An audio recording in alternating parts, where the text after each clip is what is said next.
தேனியில் தனது காரை முற்றுகையிட்ட போராட்டக்காரர்களுடன் நாடாளுமன்ற உறுப்பினர் தங்க தமிழ்ச்செல்வன் கைகலப்பில் இறங்கினார்.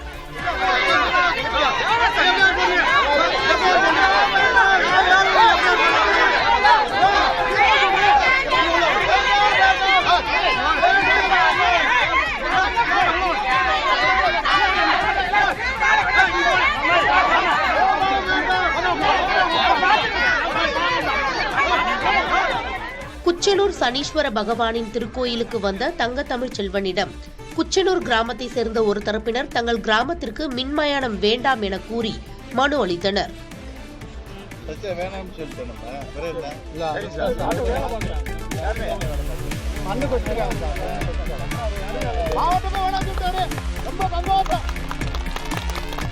அப்போது அதை எதிர்த்து மின்மயானம் வேண்டும் என கூறி மற்றொரு தரப்பினர் தங்க தமிழ்ச்செல்வன் சென்ற காரை முற்றுகையிட்டு அவருடன் வாக்குவாதம் செய்தனர்.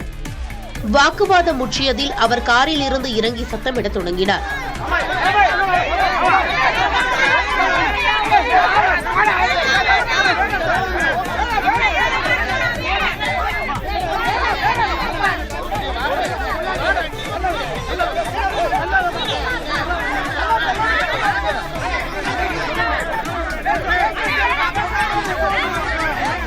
பின்னர் அங்கிருந்த காவல்துறையினர் அவரை பாதுகாப்பாக காரில் ஏற்றி அனுப்பி வைத்தனர்.